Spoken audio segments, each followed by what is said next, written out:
Welcome to People Unplugged, the podcast from the creative team at People Unboxed. I'm Westy, Digital Director at People Unboxed. This is the People Unplugged podcast. Good afternoon, everybody. This month, I'm really pleased to say I have a returning guest. You know, we don't have that many of those. So a friend of the show, I'm joined again by Lorraine Robinson, wearing a different hat to last time, which I'm sure Lorraine will come to in a minute. Lorraine is a certified HDBI practitioner and, in my world, all-round L&D expert. So no pressure there, Lorraine. So Lorraine today is here to encourage us to be better at using our whole brain. So we're going to dive into that and see what we can do with that in just a second. Firstly, good afternoon, Lorraine. How are you? Hi, Paul. I'm really well, thank you. Yeah, enjoying the still warm November weather. Feeling pretty chilled and relaxed today. So yeah, all good. Fantastic. So when we spoke last, way back when, and I can link to that show, things have changed a little bit in your world since then. I certainly didn't introduce you then as a HBDI practitioner. So maybe we'll start by finding out a bit about you. Don't go through your whole history because we can link back to that, but just a bit about sort of your recent journey and how we've got to where we are and what we're talking about today. Great. Yeah, I think I'd always describe myself, and certainly those people around me who know me well would say I was a people person.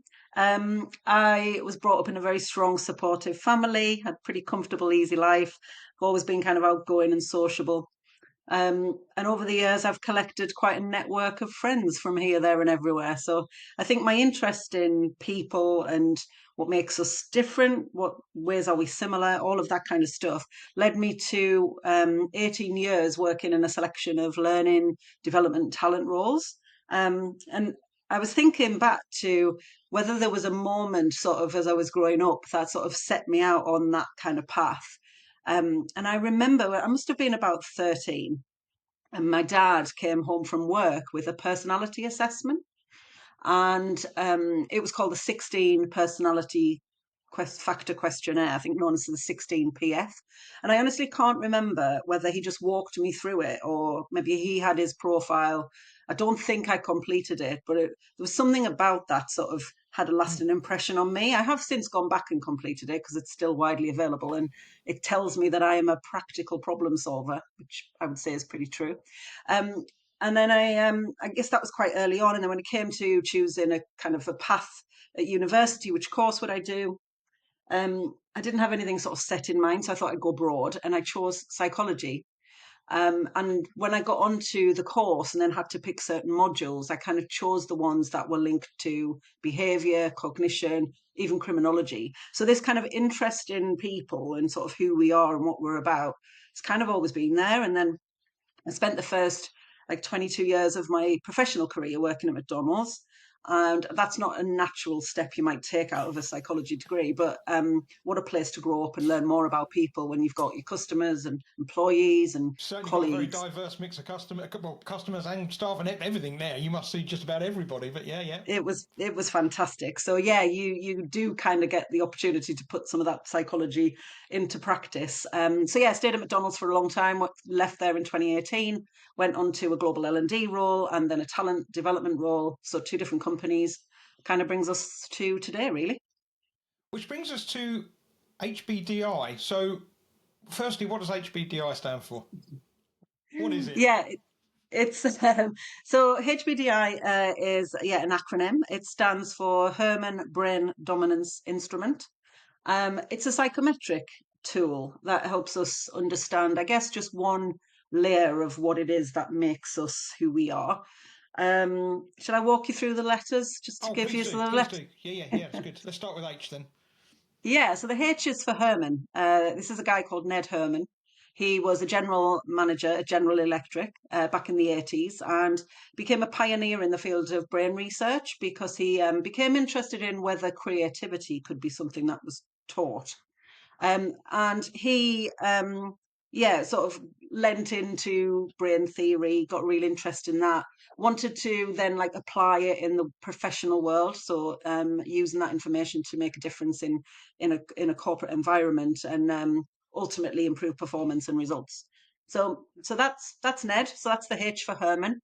The B is for brain. So, yeah, Ned leaned into some brain theory that had existed over the decades prior. He particularly was kind of diving into two theories that many of your listeners might have already heard of. So, firstly, we've got the split brain. I can never say that. Split Split brain. brain. I did it then.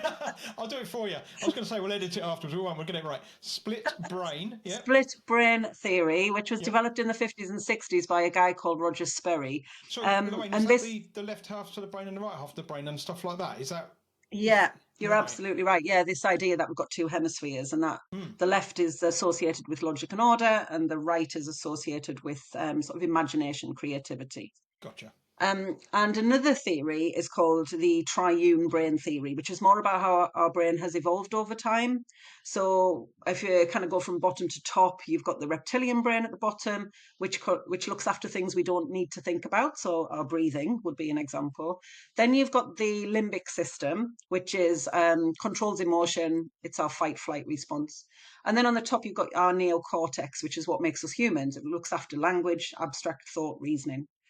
So Ned, in his wisdom and his work, he saw these two theories, one being left and right, one being sort of top and bottom, and thought if I kind of combine these, then it presents itself as a sort of a four quadrant model of the Yeah, who brain. doesn't like a four-quadrant model, right? Doesn't in our There world. are a few, few of them out there.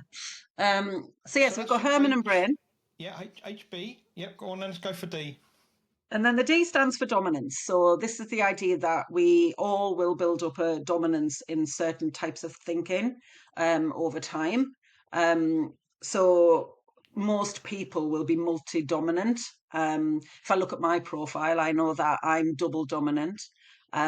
So I've got preference in the sort of rational and practical and relational thinking. Yeah. And I also know, Paul, that in your profile, you're triple dominant. So you've got a strong preference towards experimental thinking, but you've also got very strong preference in analytical and practical thinking too. So yeah, this is kind of looking at the four different quadrants and recognizing that we're a combination of all of these things in different measure. And naturally, people will have dominance somewhere, whether it's one or more of those quadrants. Okay, so let's stick with D for a second then, because you mentioned the quadrants there, and just for full disclosure, Lorraine, this is for our listeners. We had you in, and we all, as a team at People Unboxed, we all did our assessments, and you came in and told us, and as you would expect, maybe we wouldn't, I don't know, but we're all very, very different people, and we've got different dominance in different parts, and we'll come to all that in a minute. And please, as we're talking about this here, feel free to use mine as an example because it may Wonderful. help. That's really good. So you said you had the four sort of quadrants there, and I'm dominant in potentially three of them. So what are the four quadrants? Yeah, so quadrant A is our analytical thinking.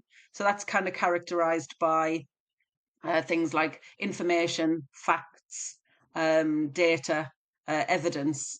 Um, and I guess one of the easiest ways to sort of lean into the model as a first step is to think about the type of questions that a quadrant A thinker might ask. So they are typically associated with what questions, so what evidence have you got to support that theory? Yeah. What data can we get our hands on? So that's quadrant A. Quadrant B is our practical thinking quadrant. It's also referred to as the safekeeping self. And preference for thinkers who are strong in this area would be around sort of process, structure, form, sequential, that kind of thing. So that's the safekeeping, sort of keeping everything orderly. Are there And those two they would sort of be at the top? Because you talked about left and right and top and bottom, but as you were describing it there, and maybe this is just me because you know the way I think anyway, I'm thinking, no, they're really good. They're sort of in my head there. You've got structure and order and anchor of reality and checking and balance and all that sort of stuff. So in my head, as you were describing, I was like, well, that sounds great to me. But are they both together at the top? Are they? They are both together, but they're on the left, not on the Okay, top. fine. So if we go Fine. back to this Oh, split the left and brain right. with Yeah, logic gotcha. and order, you would say that the quadrant A is logic and quadrant B is order. Okay. on a very simple level. But yeah, it's no surprise to me, Paul, that you're questioning that from wanting to know the visual, because visual is very much attributed to the quadrant D, which is the experimental self. But I'll keep going around. So we've got on the left, we've got A at the top and B at the bottom. Yep. Then you've got quadrant C at bottom right, Yep. which is this is our feeling self, and it's the relational thinking quadrant. So while you've got the what questioners and then the how questioners, you've now got the who questioners. Okay. So these are, I guess, a preference for people and feeling, to put it in a very sort of simple description. And then top right, you've got the quadrant D, which is the experimental self, experimental thinking, very much thinking about possibilities and the future and sort of big picture. So yeah, the full gambit of thinking processes, styles, methods, whichever terminology you want to use, it's kind of covered across all four. But it is just a metaphor for the brain. It's not to say that if you chopped your head open, you'd see You'd see those four definite. Yeah. quadrants. Yeah. But it's a nice way to depict it, and then to be able to talk in that language of where are we dominant, where are we strong, where are we low, and how that plays out. Okay, cool. So that's your D. Let's quickly cover off I because I've got lots of questions about the D as you can No imagine. But worries. so let's do I Yeah, then. so the I, so we've got Hermann brain dominance instrument.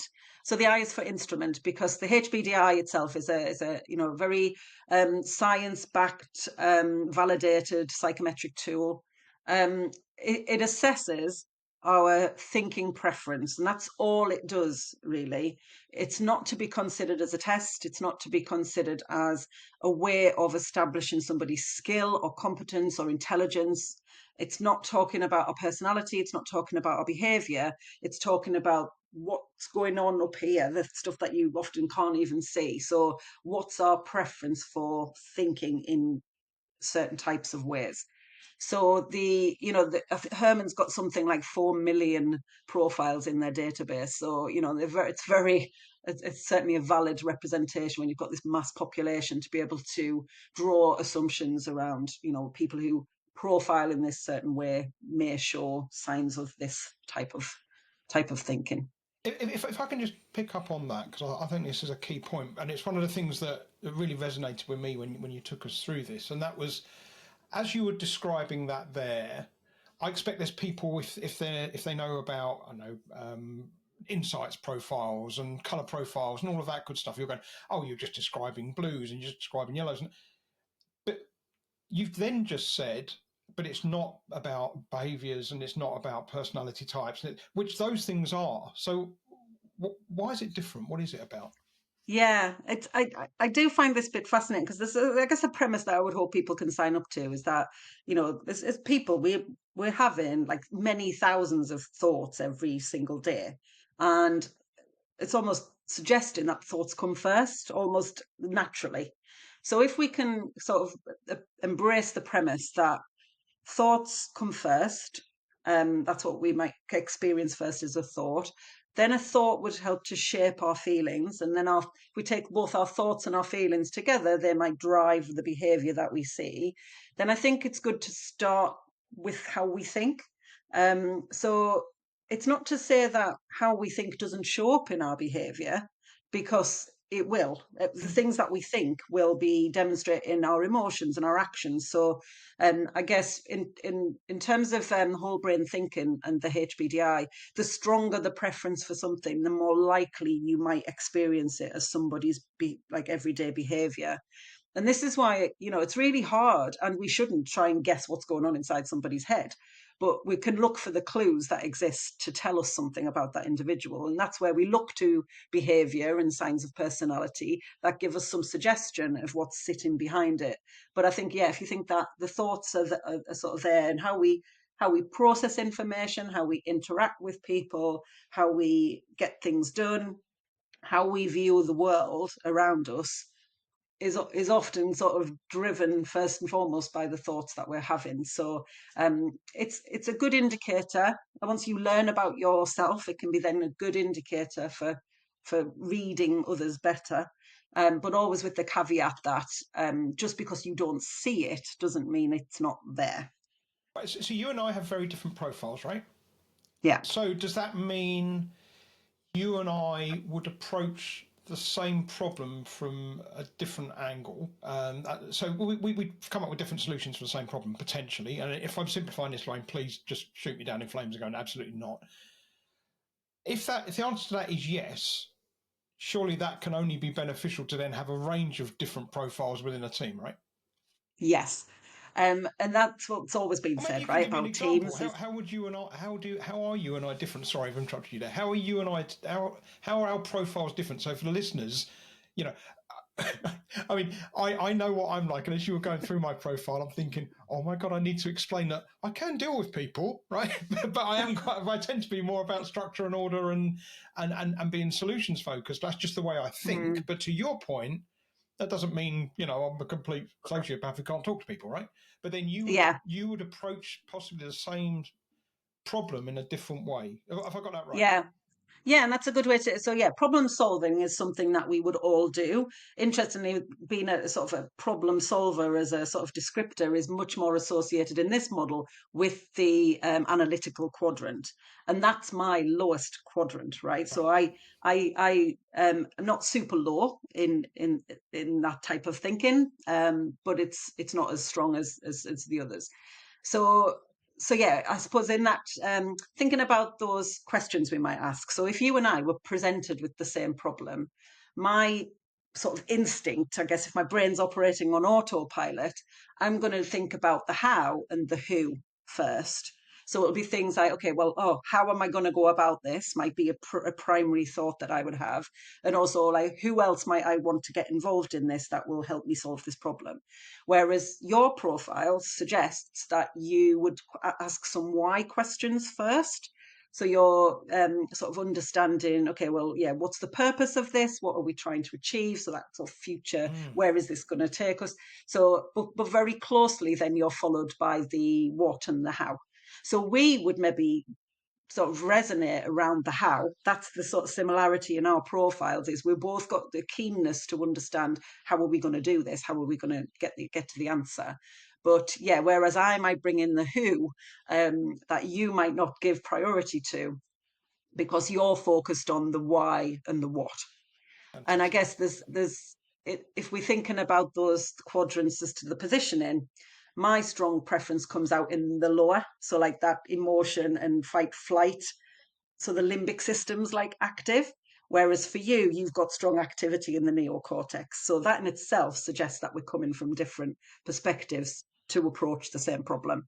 Fantastic. So, who and I want to go on in a minute and talk about what happens when we're stressed and when we're under pressure. So we'll come to that. We'll save that because that was for me that was absolutely mind blowing. So we'll keep that bit for in a minute. But who is this aimed at? Is it for individuals? Is it for companies? Is it for who can benefit from this HBDI?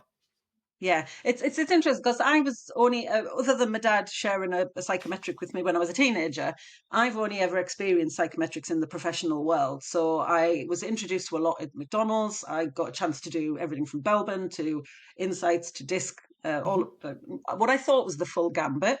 And then it wasn't until I went to my last company and was introduced to this whole new one that I'd not heard of, never come across it, wondered what it was quite skeptical. So I guess my initial sort of introduction and then awareness raising and application was all in the corporate environment. So how do you, as a individual contributor or a member of a team or as a leader, use this information to your advantage to help you perform better, interact more effectively, get the best out of yourself and everyone else? But that's not to say it doesn't have value outside of the corporate world. And this is Yeah. maybe where somewhere in my not too distant future I might take it, because when I first received my profile, you can't help but then take it into your personal life and start looking at your friends and family, your your other half, your better half, and how are we similar and different? And Yeah. can we then take, because it's just about humans at the end of the day, it's just about giving you a picture of how we get through our lives and our world. So yeah, I think I've definitely used this, and maybe you have, Paul, since you became aware of it, in understanding how I might just have a conversation with my husband, or how I might just be able to explain something a little differently to somebody in a shop, or so it's the what I love about this particular psychometric is that its application is like boundless, because you can do almost anything in a whole brained way. And that kind of brings back to, you mentioned about teams, because Yes. when you think about what makes a team effective, it's having diversity within the team. So it's great to have a team of many different people and many That's different difficult to thinkers. see sometimes, Lorraine. that's Well, yeah. and it is no, and seriously, because what you're just describing is almost like a physical thing in my head, that I will just think in a different way to someone else. That I'm thinking, why are we worried about that? We'll just do this, but then that's my dominance versus theirs, right? So yeah, I mean, Yes. I think if we take a step back and reflect on it, you think this is good for the wider team, but at the time that may not seem the case. So sorry, I interrupted you. Carry on. No, that's fine. Yeah, I mean, it is. I think we've probably all thought at some point, like, why does everybody not just think the same as me? Why can everybody not just be like me? And I think what a boring and miserable world that would be if we Mm. actually all were just the same. But I think in the absence of situations where we don't have a team, the great thing is we all have a whole brain. So we have access to the thinking of multiple people of a team if we just choose to turn ourselves off autopilot and consciously think about how we are thinking. So, not what we are thinking, but how we are thinking. So, it might be, does this particular situation, person, or task or challenge, does it suggest that analytical thinking might be best to do Yeah, yeah, first? Something different might say, well, actually, if I just spend some time really answering all of the why questions, getting a grasp on some of this, like sort of consciously taking my brain to a place it doesn't naturally go, and spending time, then you're going to get more fully rounded thinking. Um, and like I say, in the absence of a team, that's brilliant, right? And it's so simple and practical as a tool that you can very quickly draw a matrix on a piece of paper and then plop some questions in there and give it a go. exactly that. And again, as you're saying it in my head, I'm thinking that's literally draw a cross on a bit of paper, and you've got your A, B, C, D, and just and would you suggest that you start with the one that you're weakest at, or should you get your strengths out of the way first, or does it depend on the problem? It's a good way to think about it, because, yeah, where you've got strong preference, that's likely to be your happy place where you're Yeah, comfortable. So, yes, you will naturally go there, but also you will enjoy being there because it's nice and easy and it's what you do. Your dominance has built up this strong preference. So, yes, if you want to stretch yourself into different types of thinking and be sort of explicit about practicing whole brain thinking, then yeah, try going to where you would visit last, if at all. So if I put that in the reality of your profile, Paul, we know that your profile has got sort of mid score for the relational thinking quadrant. So this is the feeling self, but it doesn't mean it's out of reach. But it's pretty on the cusp, so it's almost low. Um, and what that suggests to me is that you might you might consider the who, but yeah. it might be the last thing you get to, and you might not It's an spend a lot added of bonus, time there. Lorraine. That's why it works. It's an added bonus. If someone's happy at the end, that's fine. Yeah. That sounds Speaking terrible. to a strong quadrant C here. Yeah, That's exactly. Well, that's why we work so well together. And it was really interesting. I said, who's it for? Who can benefit? Obviously, we did it as our team, and I love that. But as we were going through it, I was then thinking, well, as you know, I have two daughters. One's at university studying politics, and the other one's in sixth form studying politics. And I was thinking, I'd love Astrid and her group to go through this, because they're having to debate things all the time, and you can see yeah. her frustration of, why don't they think like that? Why don't they think like that? So it will be a lovely thing for you to do for a group of university students who all have to debate things. They all have to work together. They have to think and put their point across. So I think it knows no bounds, right? I mean, it could be used for personal, Mm. could be used for corporate teams, but I can see this going so much further than that. I love the idea of taking it to the younger sort of generation. I wish I'd done more and been exposed to more of this earlier in my career, and then had the opportunity to put it into practice, because the world around me was so speaking the same language. Because I've really struggled, because I am not naturally curious. I'm not naturally experimental. I kind of take a lot of things at face value, and now with this, I kind of understand why. Um, I I found a few things difficult along the way, and Mhm. it is purely rooted in the fact that we have different perspectives and are coming at everything with an already sort of clued up sense of how we want to approach it. So I think there is so much value in.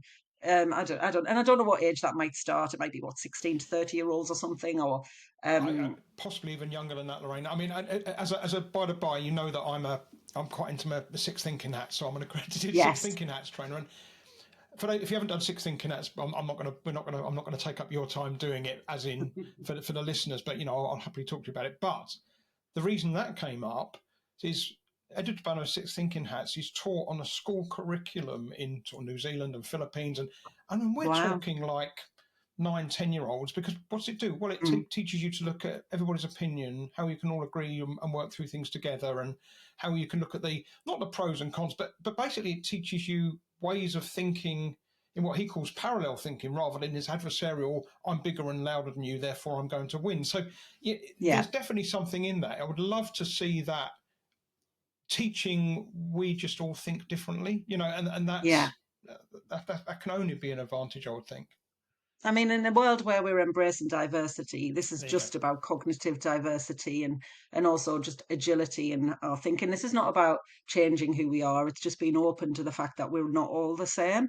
And yeah, I mean, I my interest was peaked at 13, and I was probably coming from a very quadrant C lens even at that point. Oh, this is about people. This is Yeah, fascinating. yeah, But equally, you could have been introduced to this at that age and be coming at it from a, oh, let's explore this further. yeah, Let's sort of or, like discover the possibilities of what this could give us, yeah, or leaning into your quadrant A, which is around the data. This is data and yeah. it's So what are we trying to information, and achieve? how What's do we good going to use look it? like, and how do we? Yeah, no, absolutely. So it'd be lovely for me to think that I can sit there and draw a little quadrant on a bit of paper every time I'm come up with a problem, and say, okay, have I thought about the people?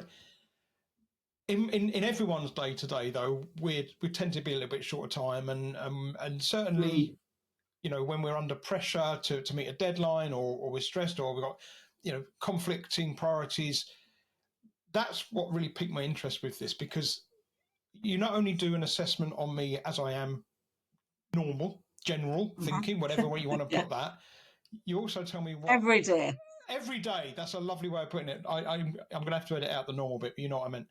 Um, but you also told me how I think when I'm under pressure. So let's talk about that for a second, because I Yeah. did that terrible thing of I think the phrase you used, Lorraine, and it still worries me now, is when you said, "Oh, you've completely flatlined there." Now that's never going to be a good thing. So anyway, I'll throw the ball over to you. You can explain what you mean. And it's interesting because yeah, the flat line is because of the visual that we see is that it's often a spike and it completely went flat. So yeah, that wasn't meant from any other perspective. But yeah, it's interesting when you take the assessment, it will a series of questions as you would expect, and it generates a profile. And the profile that we receive is a combination of you get a profile code, you get descriptors, you get a sort of detailed breakdown of all of the different elements of you. And because it's Herman and it's whole brain, it's all represented either visually or by numbers or by words. So you get this comprehensive but pretty easy and straightforward sort of looking uh, profile. One of the ways one of the pieces of the assessment, it's its way of putting you under some kind of pressure. There's the particular questions it asks that sort of forces you into making certain decisions. Yeah, And it's the assessment's way of creating pressure. So it's nothing about what specifically creates pressure for you or how much pressure. It's asking the question, does this person's thinking shift when some pressure is placed applied. Yeah. into the Mm-hmm. situation?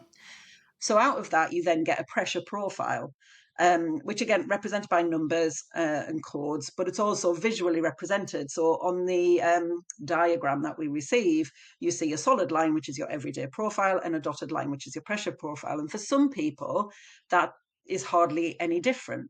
It is pretty much the same shape. It just might shrink or Yeah, shrink or expand. grow a bit. Yeah.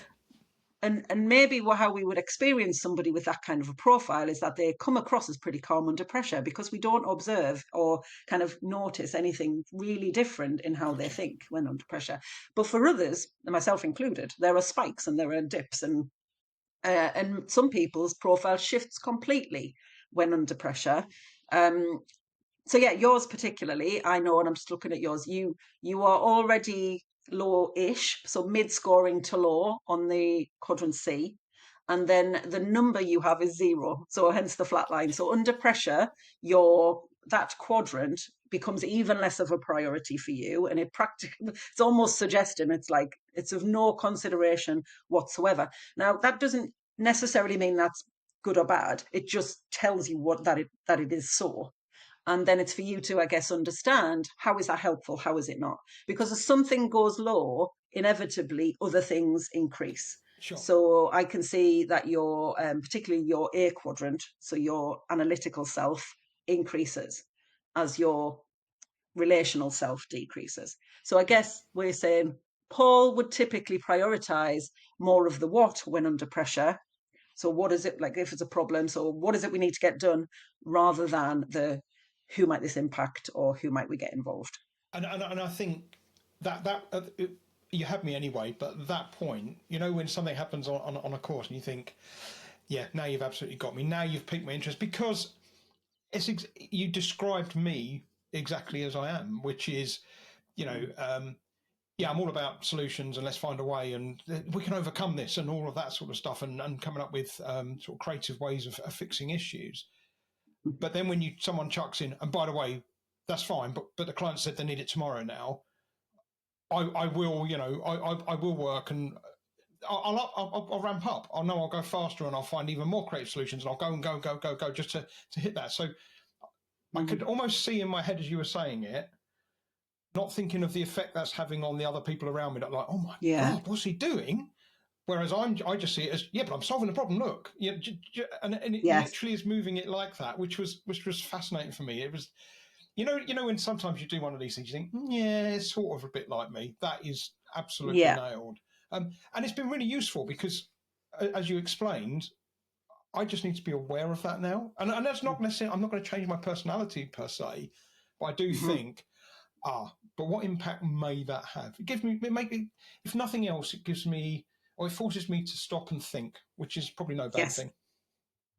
And that's perfect, isn't it? Because yeah, it's wonderful having an awareness, but what are you going to do with that information? So if all you do, at least in the first instance, is stop and think and acknowledge, should I just show that person that I haven't forgotten about them, or at least just ask one question that might invite something in, or make sure I bring in somebody who can do some of that relational thinking because I'm focused over here. So yeah, it's about how we use the information to first of all understand our world. So all of that stuff of I can see me here. So this is describing me to a T, which I think all great psychometrics Yeah, do, yeah, right? You're answering questions about you, so it should reflect back a picture. That's pretty accurate. But yeah, if you can, and this is sort of the role that I play as a practitioner is I'm never here to tell you what to think or how you think. I'm just presenting information and saying, so how real is this in your world? Give me an example of where this shows up, and let's talk about in what situations has that been of benefit to you, and in what situations might that not be beneficial to you, and especially in your world, Paul, where you are working with, and I guess we're working with other people, clients who yeah, we can't assume are going to be the same as us. You can then, yeah, make sure that when you are with some people who are probably, from the clues you're getting, um, concerned about the who, that you really acknowledge that that's not where your preferences are lying. When you're talking to others who are very similarly low in that quadrant, it probably is a much easier and comfortable yeah. relationship to have. Cool. One last question on it, how it all works. Do people change over time? So if I did this again in, I don't know, 6 months, 2 years, and a couple of things with that. So firstly, do you think that depends on the role? I'm assuming not, but I'm not going to guess. You're the expert. And secondly, if the answer to that's no, what's the what does it look like as a your job going forward? How are you going to continue supporting me through this? Yeah, really great question. The answer to the does it change over time? Yes, it can, but no, it doesn't always. I've had the benefit of doing my assessment 3 times actually now, and it has hardly moved. And that's somebody who is, very actively Very applying actively this and aware of it. using Yeah, it. yeah, yeah. Yeah. It could be, it might not be my age thing. Might it be that at the moment I'm making my profile work for me, and I don't feel, there's nothing that needs to shift. So goes back to what we talked about. One of the biggest sort of reasons for this is about agile thinking. So adaptability and flexibility, not changing how we think. Um, there are, and certainly in my corporate world, when I debriefed quite regularly, I came across a couple of people who had, they expressed an interest in retaking their assessment after Mm. about 3 or 4 years, and they had changed. And when we had the conversation around it, the reason they wanted to take it was because something significant had happened in their world. So one example was a bereavement in the family, which almost changed the family dynamic and the role that that person played in the family.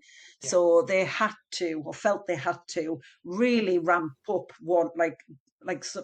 some things Priorities that have they changed, probably right? weren't Yeah, practicing. Yeah. yeah. And dial back some others. I can't remember specifically. I think that example might have been they became sort of less emotional and more rational. So Mm, there's sort of like a shift mm. across A and C. Um, but yeah, other people might have a similar experience, but don't fundamentally change. So my profile scores moved insignificantly. Therefore, my overall profile didn't change. So yes, it can. Does it always? No. And as long as you can sort of, when you understand the model and you could recognize that there would be shifts, you could probably make some solid assumptions of what your new profile might be without even the need to take it again. But a lot of people really, once they've had the data and the detail, they kind of want to get the truth back on paper. Um, and your other question was, yeah, so if it's not changing, then how do we continue to kind of get value out of this moving forward? So for an individual, what will change are the circumstances, the relationships, the people. We're always experiencing change. What's that great phrase? Is the only constant in life is change. So as things are always changing, then we're always going to be presented with alternatives to our preferences and opportunities for us to apply in different ways. So it's back to that, the awareness of the model. Once you've got it, once you've wrapped your head around it and get it, which doesn't take long, great.